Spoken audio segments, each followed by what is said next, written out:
తెలుగు కథ వింటారా ఛానల్కి స్వాగతం. జయపురాన్ని పరిపాలించే ధర్మనందన మహారాజు గారి మంత్రివర్గంలో సుమంతుడు అనే మంత్రి ఉండేవాడు. అతను చాలా తెలివైనవాడు. మహారాజు గారికి చక్కటి సలహాలు ఇచ్చేవాడు. మహారాజు గారికి అతనంటే అభిమానం. ఇది చూసి మంత్రివర్గంలోని మిగిలిన సభ్యులు ఓర్వలేకపోయేవారు. అందుకని మిగతా మంత్రులు ఎలాగైనా సుమంతుడిని మంత్రివర్గం నుంచి తప్పించాలని ఒక పథకం పన్నారు. అందరూ కలిసి మహారాణి గారి తమ్ముడి దగ్గరికి వెళ్లి, నీ అంత తెలివైన వాడిని మహారాజు గారు తన మంత్రివర్గంలో పెట్టుకోకపోవడం మాకు చాలా బాధగా ఉంది. సుమంతుడి కన్నా నువ్వు ఎందులో తక్కువ? అసలు నువ్వే సుమంతుడి కన్నా చాలా తెలివైన వాడివి. అతనికి బదులు నువ్వే మంత్రిగా ఉండాలని మనందరి కోరిక అని చెప్పారు. దాంతో మహారాణి గారి దగ్గరికి వెళ్లి తనని సుమంతుడి స్థానంలో మంత్రిని చేయాలని కోరాడు. మహారాణి ఈ విషయాన్ని మహారాజుతో చెప్పింది. దానికి మహారాజు అంగీకరించలేదు. ఏ తప్పు లేకుండా సుమంతుడిని తొలగించలేనన్నాడు. అప్పుడు మహారాణి, అయితే నాకు ఒక ఉపాయం వచ్చింది, చెబుతా వినండి.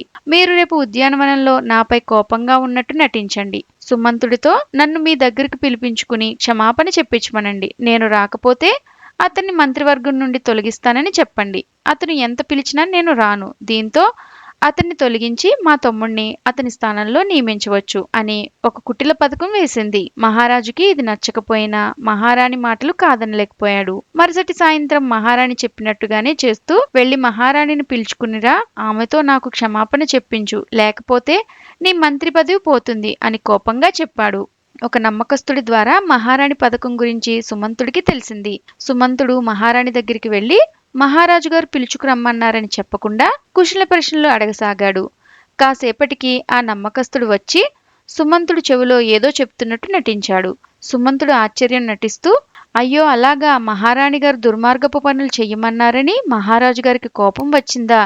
దీంతో మహారాజు గారు వేరే పెళ్లి చేసుకుని కొత్త రాణిని తెస్తున్నారా అని అన్నాడు. తన పథకం బెడిసికొట్టి తనకే ఆపద వచ్చిందని మహారాణి భయపడింది. పరుగు పరుగున మహారాజు గారి దగ్గరికి వెళ్లి ఆయన కాళ్ల మీద పడి క్షమించమని వేడుకుంది. మీరు చెప్పినట్లే చేశాను మహారాజా అని అంటూ సుమంతుడు అక్కడి నుండి వెళ్లిపోయాడు. సుమంతుడు నీతో ఏం చెప్పాడు అని మహారాజు గారు అడగగా మహారాణి జరిగిందంతా వివరించింది. సుమంతుడి తెలివికి మహారాజు గారు మనసులోనే అభినందించారు. ఇలాంటి మరెన్నో మంచి కథలు వినాలనుకుంటే తెలుగు కథ వింటారా ఛానల్ని సబ్స్క్రైబ్ చేసుకుని పక్కనే ఉన్న గంట సింబల్ని ప్రెస్ చేయండి. మరొక మంచి కథతో మళ్ళీ కలుద్దాం.